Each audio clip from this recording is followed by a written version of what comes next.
All right. Well, welcome everybody to a real conversation. Today we're joined by Bharat Mohan of Systems to Leadership Consulting.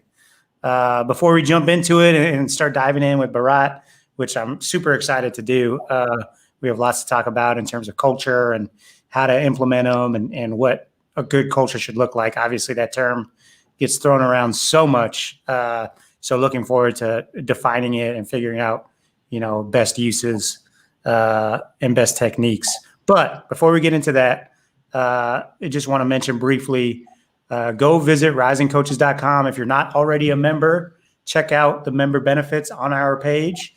It's $120 a year, and we give you three things. We give you community, relationships, and development. And, we talk about it all the time, but with community, like Bharat, I'm sure you can relate to this, but there's times in the coaching business where you're going to definitely go through the valleys and, there's ups, but there's definitely a lot of downs.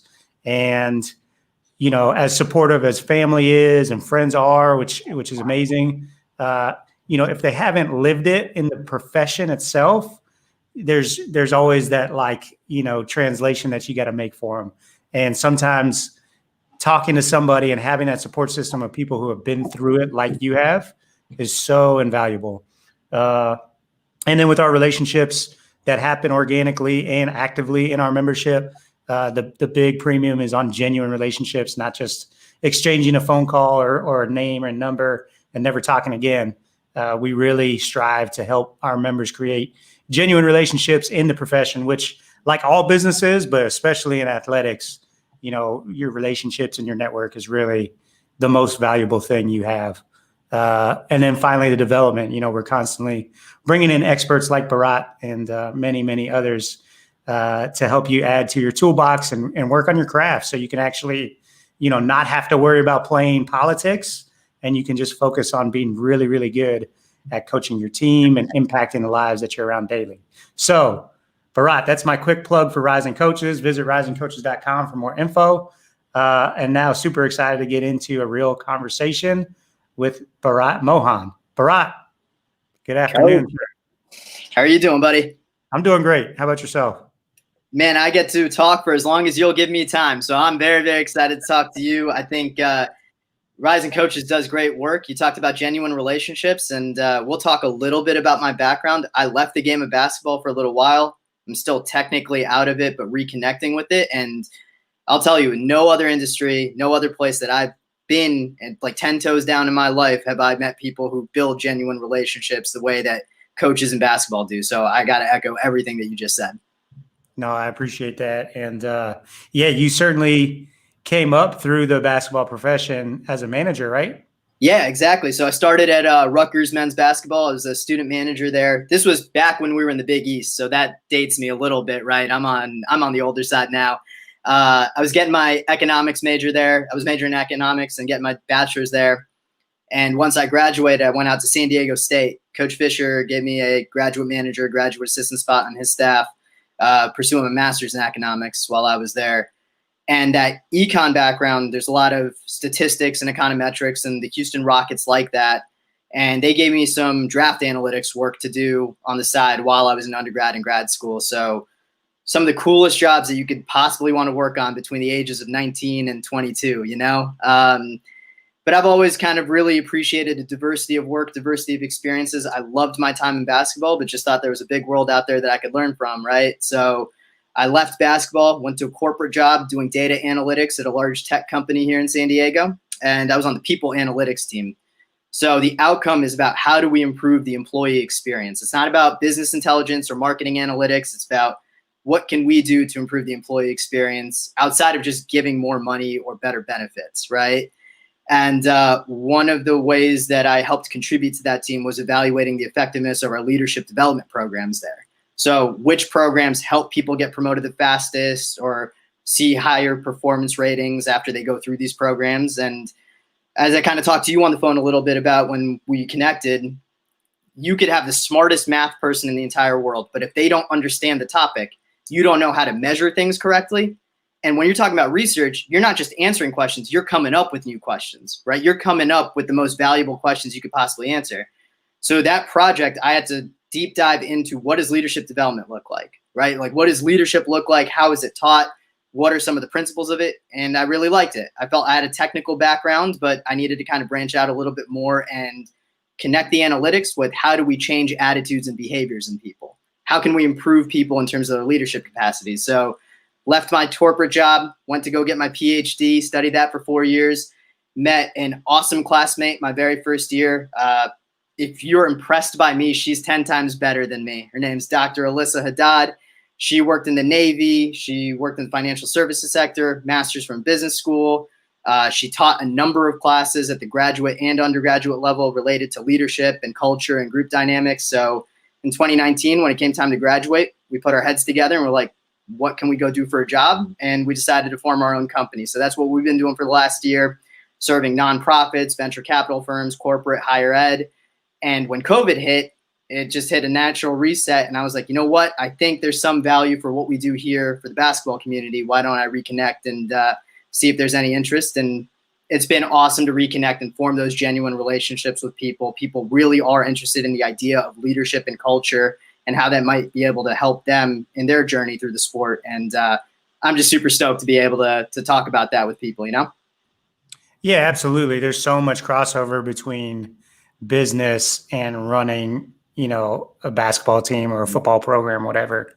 And I feel like I feel like business does a great job of taking lessons from sports and applying it to their world. But I feel like coaches don't really do a great job of taking lessons from the corporate world and implementing them into their team. They go cross sports all the time. The basketball coach will talk about a football program or vice versa. But there's so many lessons to be learned from a successful business, right? Absolutely. And I mean, I think you bring up something that always has brought me back to basketball, which is no matter where you are, people love sports. Not everyone, but people in corporate see value in learning from sports, right? So I was just like, well, there's got to be some value in that crossover from business back to sports. And I've been lucky enough to find people who are interested in it, who want to learn more.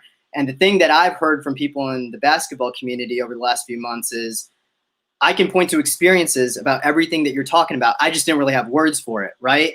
And high clarity equals high performance. If I have the words for it, I can communicate it to my team better. When I head into a job interview for a head coaching spot, never having been a head coach before, when I get asked what kind of culture am I going to build and how am I going to build that, I have the values that I'm going to outline and say, this is exactly how we're going to build it, right? So nothing that Alyssa and I do is easy in the sense of here's the answer, but we can provide a framework for you to kind of refine what you think your values are, how you would engage in that culture, ways to think about it.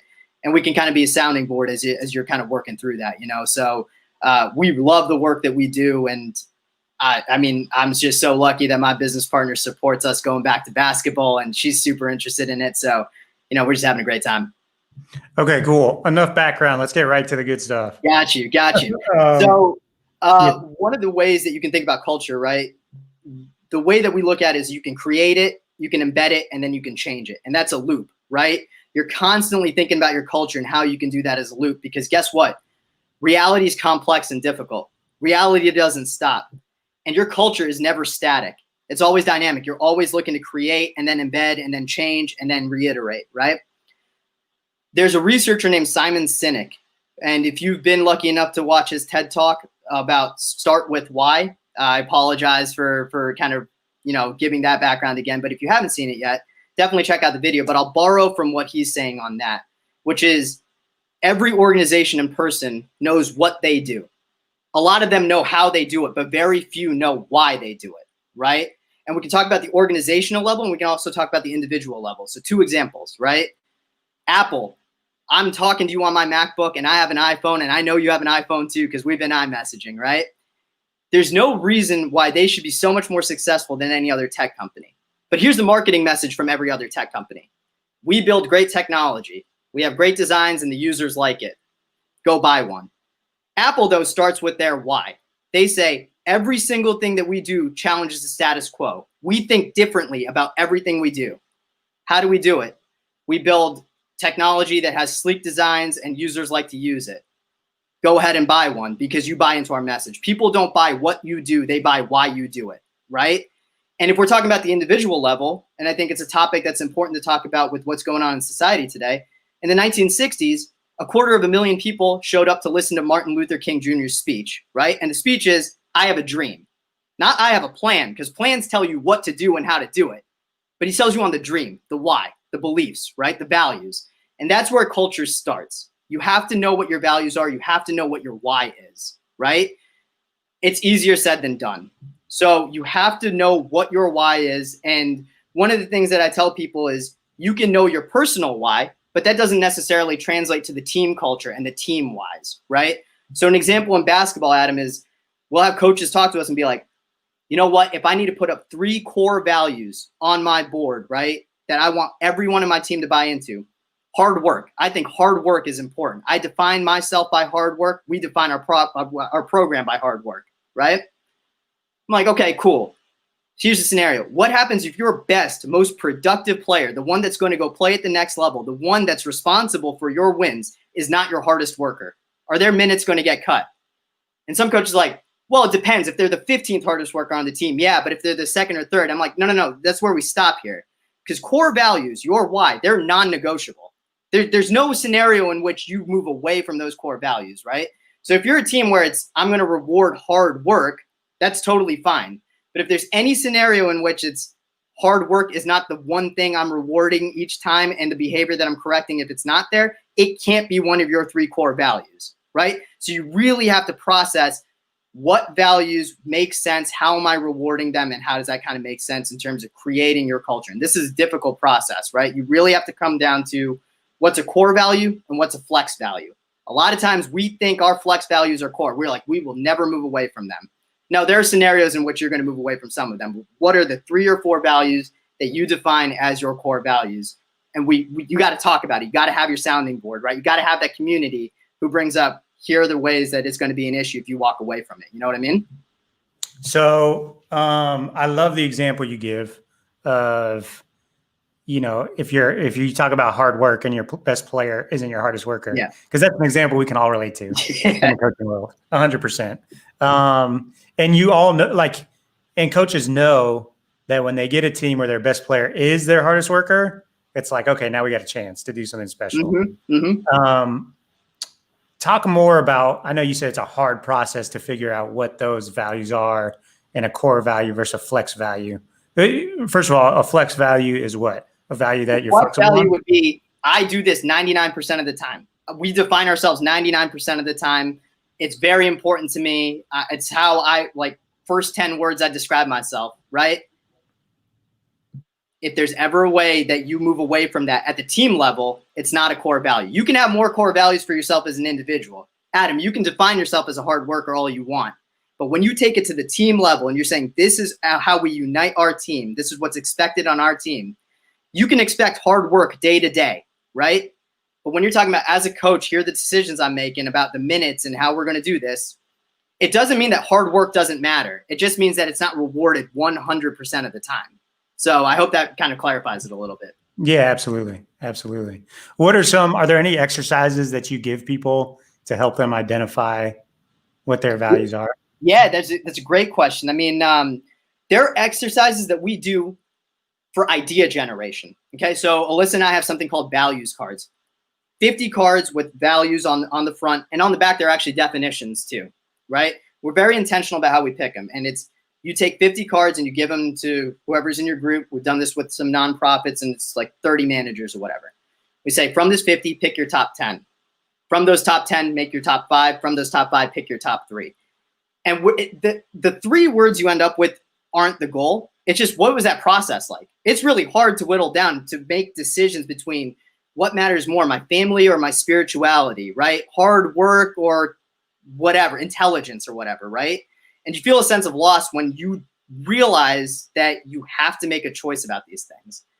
The other thing that Alyssa and I talk about is you may disagree with some of the definitions on the back, right? So you need to have a very clear idea about what those words mean. And the other thing is, we picked 50 words intentionally, but those aren't the only 50 words out there, right? So what wasn't included in the list that you think are more important than those 3? And that helps you at the individual level kind of think about it, right? At the group level, it's if a coach calls us up being like, here's what I'm thinking about for the culture of my team, it's exercises like those in terms of, you say hard work, are you truly going to align 100% of the time with the value of hard work? If the answer is no, let's keep talking a little bit more, right? Again, there's no right answers, Adam. It's just a matter of, are you truly going to align 100% of the time with your core values?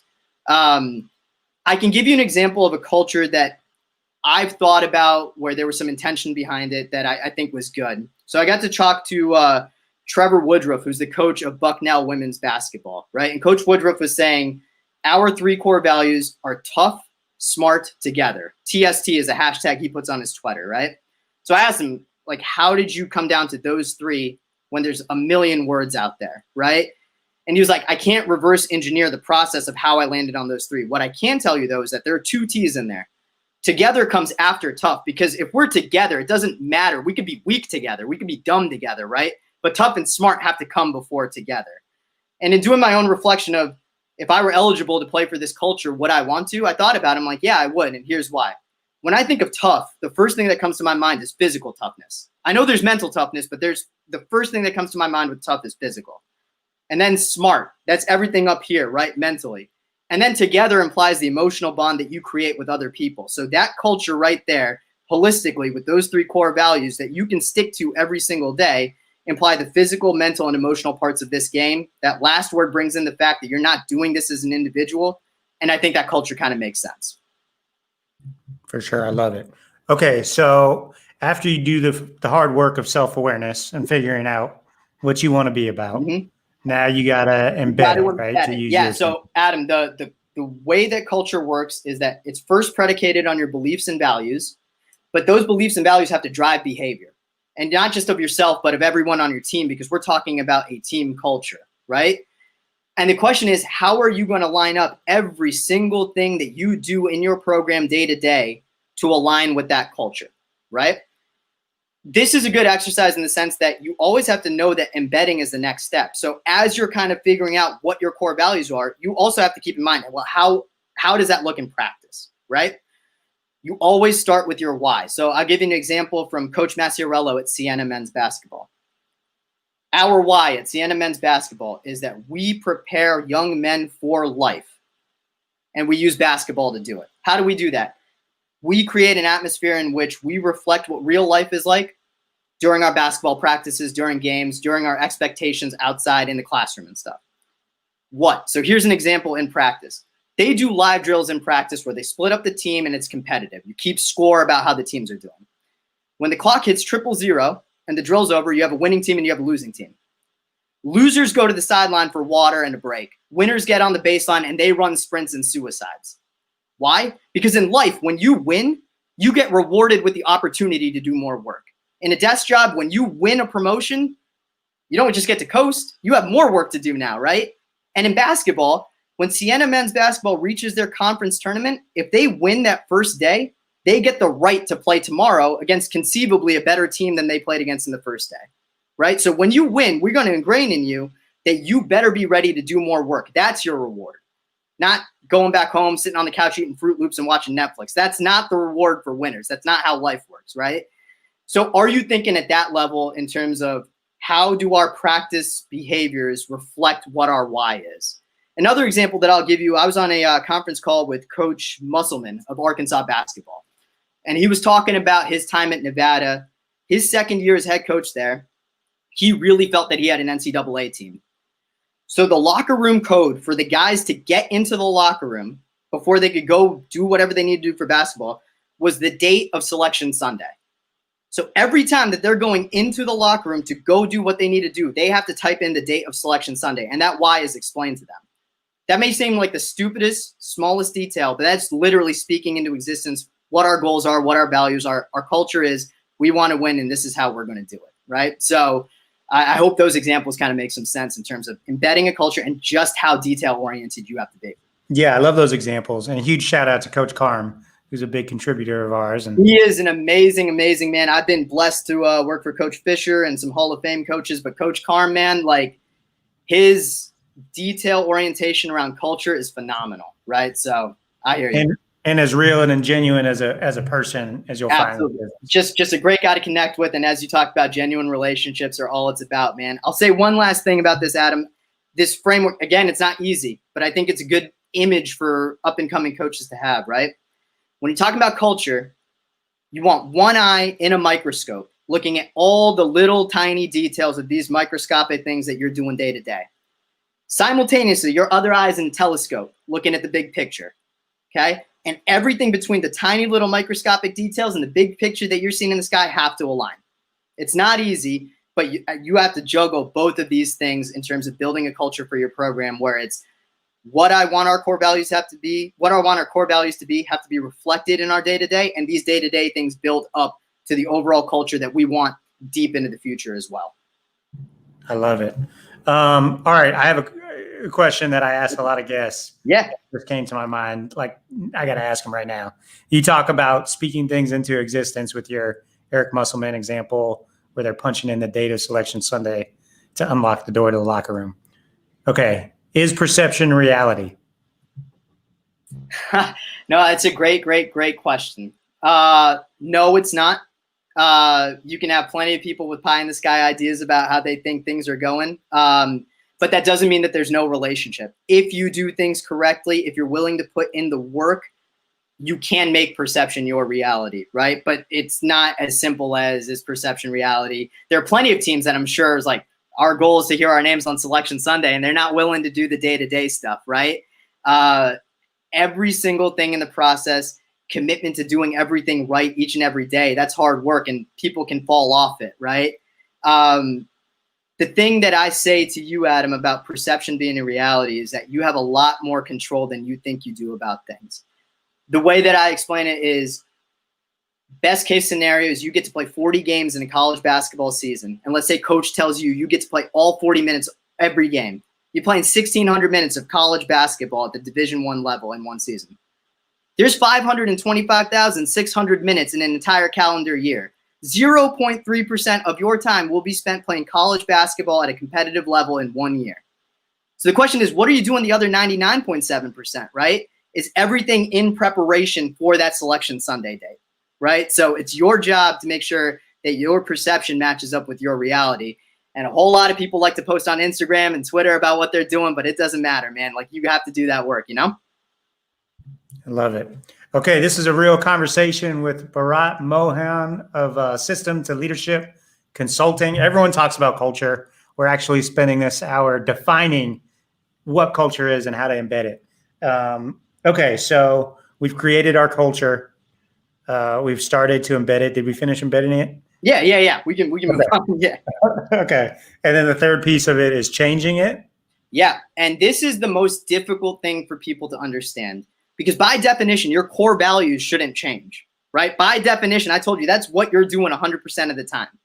Now, there's scenarios in which people haven't been very intentional with their culture. So if your ops coach is like, hey, coach, we got to like redesign our locker room, use this as an opportunity to change your signage and really, really put in 3 core values that matter there, right? But if you're not at that level where, I don't know, you're legitimately renovating your building and have the natural opportunity to change it, the way that I say it is there's a difference between culture and climate. Okay, so let's say you did everything right with your intention of your culture, you're embedding it correctly. Well, guess what? At the college level, dudes are graduating. Women are going on to play in the WNBA, and you have incoming recruits coming in, right? And by definition, the details of what you do day to day changes. Culture is the umbrella where this is just what we are. This is how we do things, right? But climate is day to day. What do the day to day details look like, right? When you're on the receiving end of the climate changing, it feels like the culture is changing, right? And I don't think there's any value in a coach trying to explain to their players, no, the culture's not changing. It's just the climate. That's such a dumb distinction to make. It's purely academic, right? What you do have to do is communicate with players that there are some levels of detail that are going to be changing. Get ahead of the fact that your third year and fourth year players are maybe used to a certain way that you're doing things, and now it's going to change. But always come back to our core values haven't changed. This actually hasn't changed at all, right? So it's just the day-to-day, the way that we approach it. The culture technically isn't changing. I get it feels like that, but we are still Mississippi State basketball. We are still San Diego State basketball. We are, Clemson basketball, right? And what that means, and have players understand the distinction between the day-to-day changing versus the culture changing. I'll give you an example that's not related to basketball, but why it's so tough for people to embrace change. I talked to a person who was in a job where they used to hand out free sodas in the break rooms and stuff, and in each of the conference rooms. Messaging came out at some point where it's like, we're going to do away with this. We want our employees to be healthy and all that. But pretty transparently, it was just, there's like a budget crisis, and this was a way to cut it, right? And I was talking to someone, and they were like, can you believe this BS? They're cutting our soda. And I was looking at them, and I was like, dude, you don't even drink soda. How does this matter to you at all? Like, why do you care, right? And it feels like a sense of loss. It feels like there's something bigger going on where the espoused values aren't lining up with the day-to-day. Even though it's the right decision, even though it does keep people healthier, I'm more than happy personally with money going into my bonus check than to sodas in the break room I'm not drinking. It feels like something's changing, and you have to manage that as a coach and have that inform how you're embedding stuff, how you're communicating it, and always coming back to the core values of why. I love it. Okay. What are some common mistakes that you see programs, cultures, businesses make? Love it. Love it.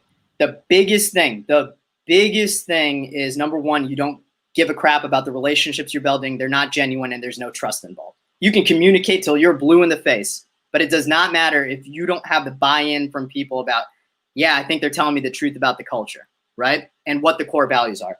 The second is a misalignment between behaviors and what the values are. This is why I love basketball, though. Every single drill that we do, if I just hit a pause button and went to the players and be like, do you understand why you're doing this drill? Do you understand why winners go on the baseline and run? They should be able to explain it to me.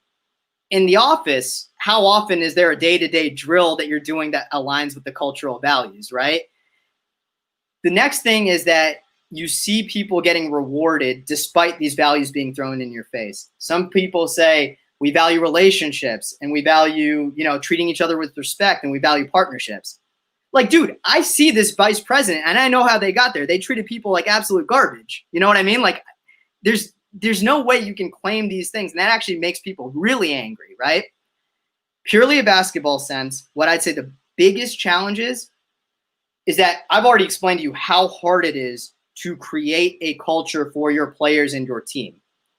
There's also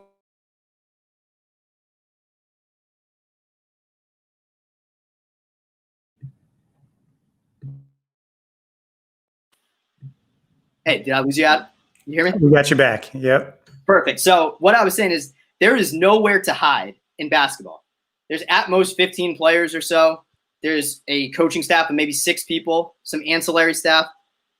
If you are not doing what you're asking your players to do with your coaching staff, they're going to see it. If there's any kind of misalignment between the work the coaching staff is doing for how they communicate, if assistant coaches have a voice in practice, if they're practicing their own leadership, if they're espousing the values that are espoused in the program, but it's not happening at the coaching staff level, there are going to be problems. If you're asking your players to sacrifice and be good teammates, you better be good coaches to each other. And again, this is a big difficulty for head coaches is, so you're telling me I got to instill a culture, I got to create it, I got to embed it, I got to change it for players, and then I got to do the right thing with my coaching staff where I'm building assistant coaches up, where I'm giving them responsibilities so that I'm treating them so well that they can go get another job, be a head coach. Yeah, that's exactly what you have to do. I never promised it was going to be easy, dude. And the other problem that I have as a consultant, and Alyssa faces as well, is people are like, we're paying you money to do this. Give us the answers. I'm like, dude, I don't have the answers. All I can tell you is these are the considerations. I'm your sounding board. Let me reply back with what I see the problems are or ways you can align. But I can't tell you what your values are. I can't tell you exactly how you should go about doing this. If I did, I'd be far more rich and I'd be a head coach somewhere. So don't ask me for answers. I can work with you and collaborate with you in a humble way to be like, maybe this would be helpful, or maybe you should consider this and that. Okay. One of the issues with being an assistant coach, yeah, you run into is it's not your program. So you're sitting there, you're climbing yourself up the ladder for years and years and years. Mm-hmm. But you're always having to buy into someone else's. And in the back of your mind, you're always thinking about, when I get my program, I'm going to do it this way. Should individuals go through this process and have their own individual set of values and or is that overkill? Is that not necessary? Do you kind of understand what I'm asking? Like whether you're an assistant or a head coach, would it be advisable to like come up with my own core values and my own personal culture of how I act and interact with people on a daily basis? 100%. Is this more for like an organization?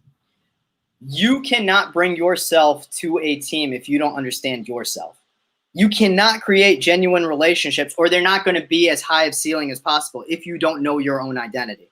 And again, Adam, I told you that it's creating, embedding, changing, and that's a loop at the organizational level. I'm constantly refining what my core values are and how I approach things. I think I know what I'm always going to stick to. And the more that I know myself, when you're going in for interviews for other jobs and stuff, you can figure out whether this is the right fit for you, whether you think you're going to succeed based on what the administration's telling you that you got to do.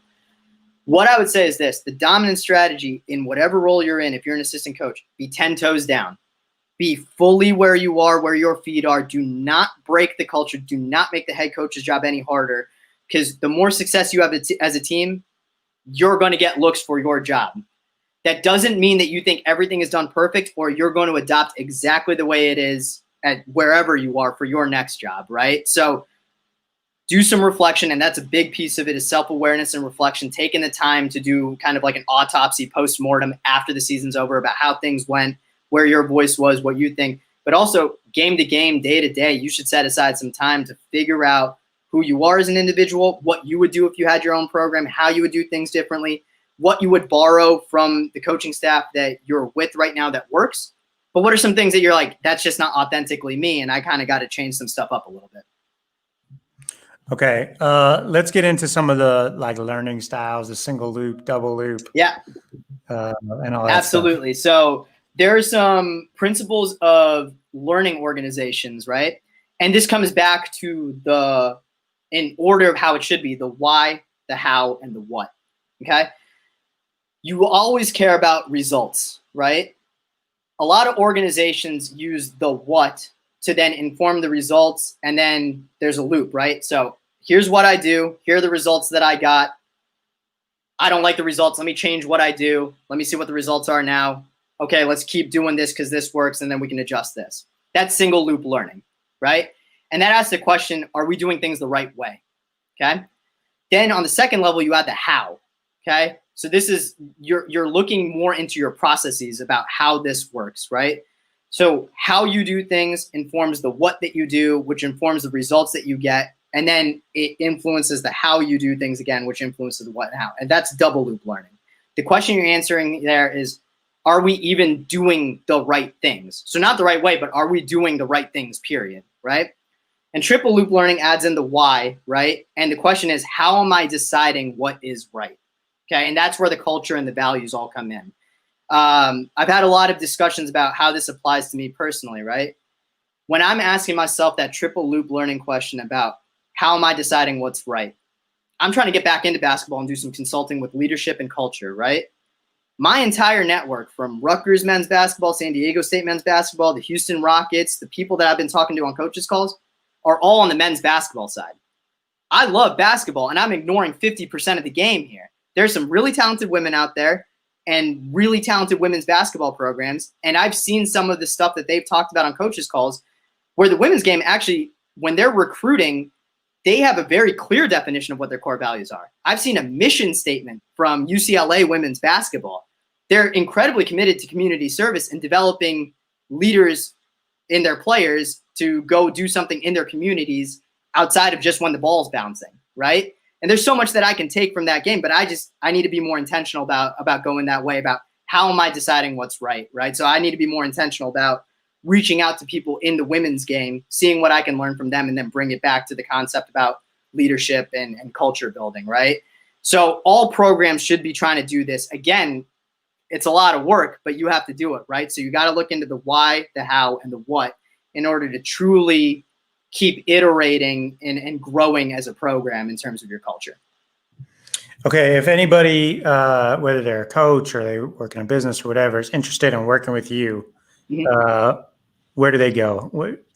Give us the website or whatever. www.system2leaders.com. And you can also email me at Bharat, BHARAT, at system2leaders.com. So system2leaders.com. I know I just made it really, really hard on everyone because you got to know how to spell Bharat, and there's a number in the thing, but it's a spelled out number. But yeah.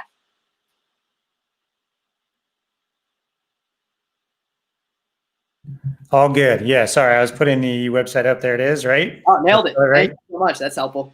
Yeah. There you go. Okay. And so visit the website. Get in touch with Bharat. What would step one look like? Is it just that first initial trying to realize the why, I guess, correct? Absolutely. So, Alyssa and I kind of joke about it sometimes in the sense that we know our why, and our why as a part of this business is to provide value and help however we can. Right.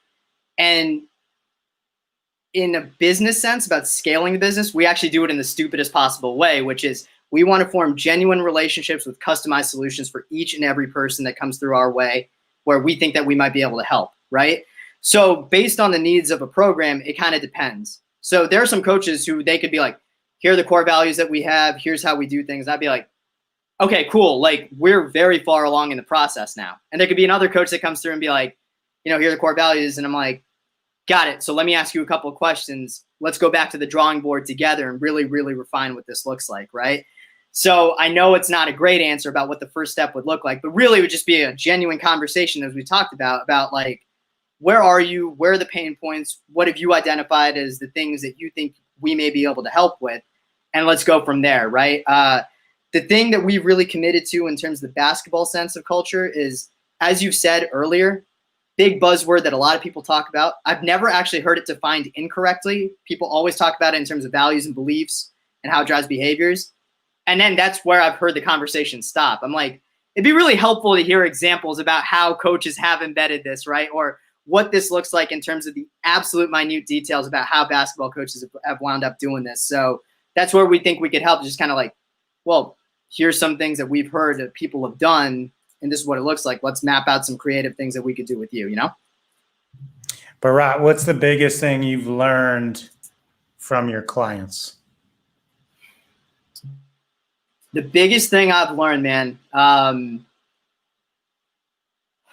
it is very, very difficult to sell people on the idea that this work is never ending.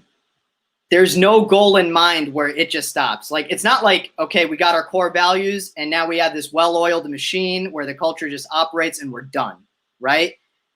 As I told you, reality is complex and it's dynamic. It is always changing. So our responses with leadership and culture have to be equally complex and dynamic, right?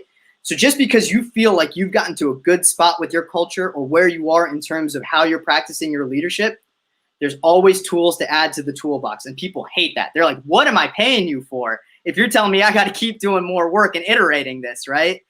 But what Alyssa and I kind of say is like, hopefully we're with you for long enough in the process where this is now no longer a motivation thing where you're motivated by wanting a better culture or motivated by wanting to be a better leader. This is a discipline thing. This is just what you do every day. These are the things that you wake up thinking about how you're going to bring your leadership process to a group setting and what your thoughts are about culture and how you can constantly adjust it and improve it, right? And then you won't need us because you have all the habits you've developed and you can make your own decisions. But people really hate the idea that this is difficult. They hate the idea that I can't give them a 10-step plan of how this is going to be done. I think there are other people out there that do it, and no shade at them. They're doing a great job. It's just Alyssa and I are not in the business of not being realistic about what leadership and culture.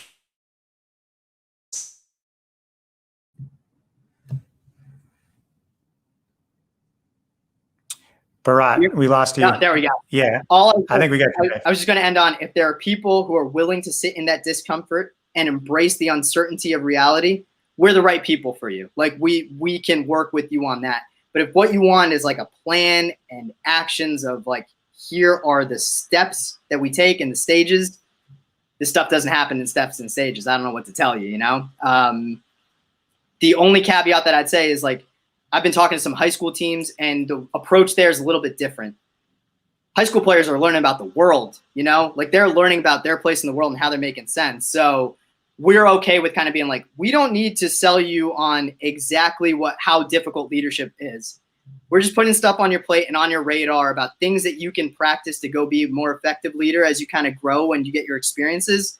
So it's a little bit simplified of a version, but it's just stuff for you to consider. And as you're engaging with that work, you're going to realize it's very complex. Is your price points, I mean, you don't have to give me specific numbers, but is it, do you guys work with a lot of high school coaches or high school? Yeah. So we do. I mean, we are very committed. Again, it comes back to our why, right?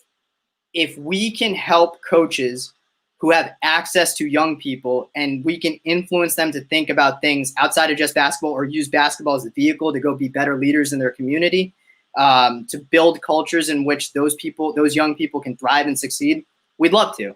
Does the price point necessarily always make sense? No, but we love this work, and we work with, it's an opportunity to talk to young high school players, and at the college level, like, the price point's obviously different because the college can pay for it. But also the stakes are much, much, much higher, right? We're much more involved on the college end. The other thing that I'd say, Adam, really quickly, is one area that we think that we also could help is for the individual coaches. You are going to be preparing for head coaching interviews as an assistant coach, and you have to be able to nail down, here's a culture I'd build, here's how I define myself, here's how I'd embed that culture, here's how that culture aligns with my personal values, all of that, right? So we can work with individual coaches as well, being like, let's prep you for that job interview, man. And here are the questions that we know. We've heard from some search firms that the administrations ask. They've identified you as a great candidate, but that doesn't mean your prep work is done. You have to have a great answer to this. And it can't be 20 minutes of you rambling about your core and your flex values. It's got to be, here's how I define myself. Let's go, you know? Okay, great stuff, Bharat. Coaches, I mean, this is the difference between, like, sustaining success in athletics and not, and having a good year every now and then, is this culture piece and really nailing it down. And if you're not putting in the work to figure this out, then you're leaving money on the table. So visit system2leaders.com, get more info, contact Bharat, get those guys in there, him and Alyssa in there to help you figure out your best culture so that you guys can have sustained success. Bharat, I want to shift gears. I want to get to, like, the real stuff and talk to you. Put the business hat aside. Go for it, buddy. I mean, we're on similar life paths in that in the last year we both decided to start our own businesses, right? Yep. So talk about that. Like, first of all, were you nervous about it? You had a co-founder. That always helps, having somebody in it with you. But how's the year been from that perspective? Adam, I think one of the reasons I'm enjoying talking to you, and I'm just so bummed that this has to be capped at an hour just out of respect to the people listening to it. You're nailing everything, right? Like, the first thing that I tell you every single time about what I'm most thankful for is Alyssa as my business partner. No disrespect to anyone else out there, but she's the perfect business partner for me. We went to the PhD program together, and we literally had the lowest stakes in terms of working together. It's group work for classes. Like, who cares what the grade is, right? But we got the opportunity to figure out, can we work together? How do we communicate? How does this other person think? And we kind of nailed it.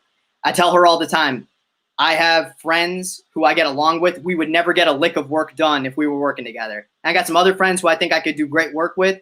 I may wind up murdering them at some point because I just can't deal with them, right? So I'm very lucky that the person that I would turn to bounce ideas off of and make sure, are we centered on our why? Are we doing the right things? Are we doing things the right way? And how are we deciding whether we're right? These count as business calls for me now. You know what I mean? Like, I'd just be calling my friend up to ask her what she thinks, and now it's my business partner. So I think that has helped a ton in setting such a high bar for our level of success.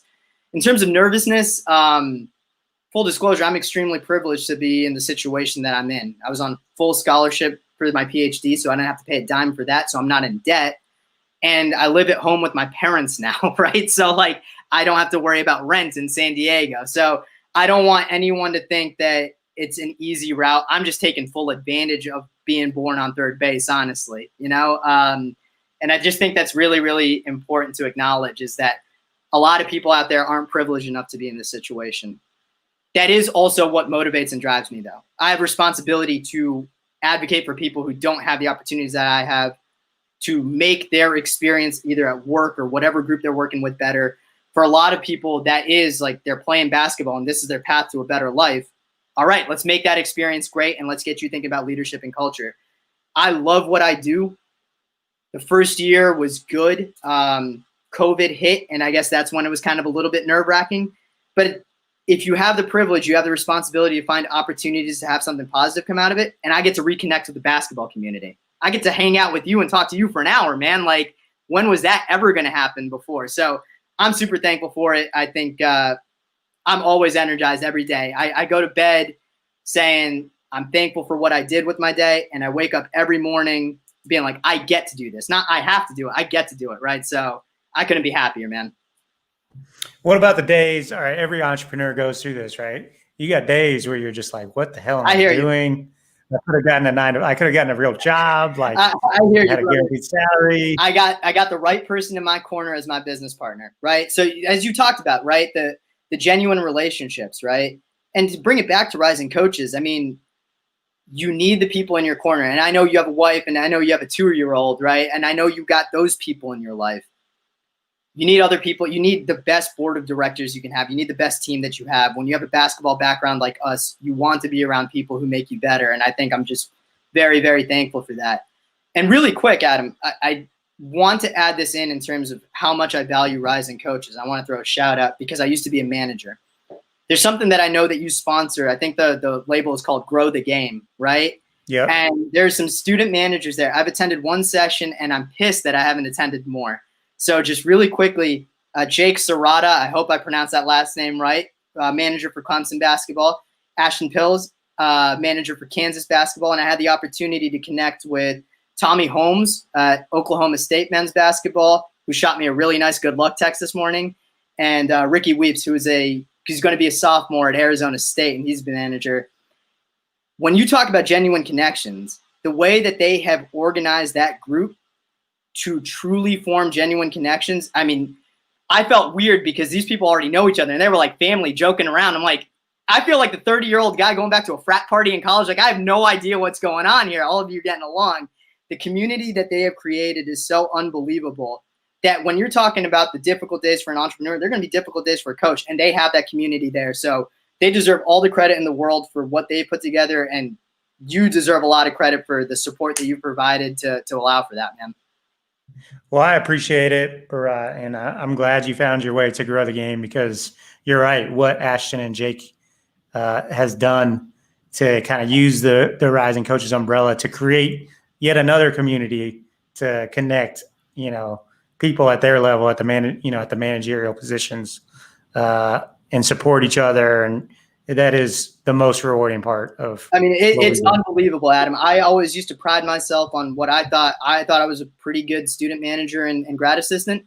I'm so thankful that I'm not competing for jobs with these guys now, like with Ashton, with Jake, with all of them. I mean, they're a special group to be able to take that level of autonomy and practice that leadership. And all I'd say really quickly is, if you are a manager or grad assistant listening to this now, you're an absolute knucklehead if you don't look up Grow the Game, if you don't get on LinkedIn and shoot Jake and Ashton a message asking for access to that group, because that's exactly what you should be doing right now if you're a manager or grad assistant. And then to anyone out there who has an intern position available, an entry-level position available, and anything related to basketball, go source from that group. There are some unbelievably talented people who are driven from that group. So figure out a way into that community and go look at them for jobs, because they deserve it, man. No question. Well said, Bharat. Well, hey, what did we leave out? Anything before we wrap up?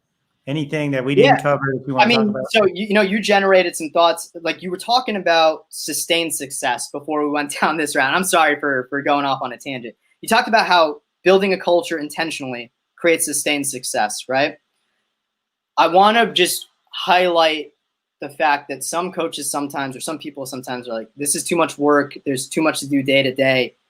Adam, I mean, you nailed it, man. Like, culture is what eats strategy for breakfast. You've heard that quote, but it's just true, right? You need to focus on leadership development and growth and development and culture development in order to do this. And the one example that I point out is that when times are good, if you know what your core values are and what your culture is, you get to enjoy that celebration for years to come. Those are memories that will never fade. Those get you championship rings. I have one sitting in my security box at the bank because of San Diego State basketball, because we knew our culture, we knew our why, we knew what we were doing. But also, when things are going poorly, if you know what your why is, you can come together as a group and regroup faster than anything else. And I'll tell one very quick story without going into too much detail. San Diego State men's basketball, I think my first year I was there, it was supposed to be a rebuilding year. Year after Kawhi left, year after 5 seniors graduated, we went 26-8, and we went to the NCAA tournament as a 6th seed. And I was just sitting here being like, if this is what a rebuilding year is, I will rebuild every year. This is great, right? In the midst of a 26-8 season, we had a 3-game losing streak, and no disrespect to any team, there's at least one team I know that we shouldn't have lost to. And our players held a player-only meeting, which I have never been around or seen. And I didn't understand that college players could be that mature, but they held a players-only meeting. And then they walked out on the court for practice afterwards. And I went up to our point guard and I was like, hey, I'm not trying to be nosy, but like, how did it go? He was just like, it was pretty chill. Like, we just talked about our why. I'm like, what are you talking about? Like, aren't you talking about like twisting ball screens when the defense goes under, or like we got to get more post touches? It's like, no, dude. We have been stressing so much because this was a rebuilding season and we were playing loose early on. Then we get that number in front of our name to get ranked, right? And now all these outside voices are kind of getting in on us. And we've gotten away from what our why is, which was we love playing together and we have fun playing together. And there's nothing else that we would rather be doing with our time than playing together. And we've gotten away from that. And that's why we've lost 3 games, right? And it's like Coach Fisher always says, it's never as good as they say it is when the media and fans are talking. And it's never as bad as they say it is when the sky is falling down and people are calling for people to get fired or players to lose minutes or whatever. So he's like, we just talked about our why and we just got to get back to that. And then we go out and we do what we need to do, right? So when you're talking about culture, you're talking about you can get a player-led team who understands how to reset themselves, that's going to help in March Madness or in conference tournament with 4 minutes left in the game or 2 minutes left in the game. You don't have any timeouts left and you can't regroup your own players.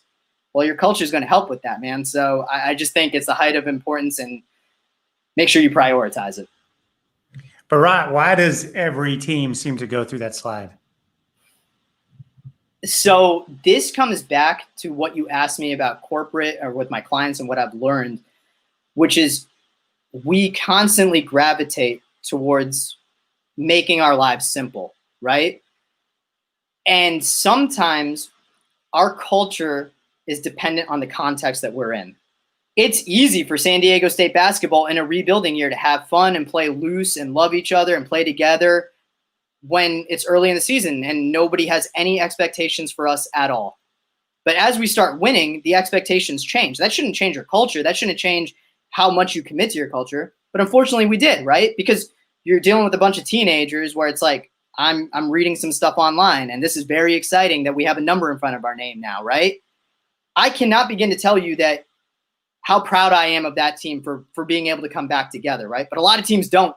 A lot of teams just lose it, and you realize that there was the context that dictated the culture. The way that I would explain it, Adam, is you need to distinguish between a culture of compliance and a culture of commitment. Compliance is your kid is under your household, and you get to influence their habits. You and your wife know when they're leaving the house and when they come back, who their friends are, all that. When your kid turns 18 and they're going to college, hopefully to be a student manager at some team, they're going to be making their own choices, right? So you're not raising the kid that you're raising from the ages of 0 to 18. You're raising your kid to go make great choices in life, right? And sometimes we are the consequence of our surroundings and our context. What you need to do is build a culture of commitment where you're making the right choices no matter what, because they're the right choices, right? You just have the discipline to do the right thing. And I think it's really, really hard to keep a group of people together committed to the same thing, regardless of context. I don't think you're looking for perfection. I just think that you're looking to do that as often as you can. And when things kind of go off the rails, you reset as quickly as you can. And that's when you find out whether your players have bought into your culture or not. Because can they reset themselves, yes or no? You got to figure that out, you know? Bharat, how important is it to have like data and metrics to measure your culture? Love it, love it, love it, love it. You cannot over rely on the analytics or the data or the outcomes, but you need to include it in your assessment. You have to assess it, right? What I will say with this is, Alyssa and I have talked about, and this is pretty common in this field of work. There are three questions that every coach should be able to answer. One, why do you coach? So that why. Two, what is your coaching philosophy? So how do you embed the culture and how does this look on day to day? And three is, how do you measure success, right? So that measurement aspect of it, right? Success cannot be measured by wins and losses. That's just a byproduct of what you're doing, right? So how do you measure success? It's very, very, very important to take the results that you have from measuring your culture, whether that's a survey or not, whether that's just being able to read body language, whether that's getting together as a staff and throwing around ideas about this person's bought in, this person isn't. You constantly have to reassess what you're doing, and you need data in order to do it, right? So however you choose to do that, again, it depends on what you're trying to measure, and it's a very customized solution for whichever program we're looking at. Great stuff. All right. This has been a real conversation with Bharat Mohan. The website is system2leaders.com. Bharat, thanks so much for joining us today. Adam, thank you so much for your time, buddy. I appreciate it. We'll be in touch. Thank you. Take care.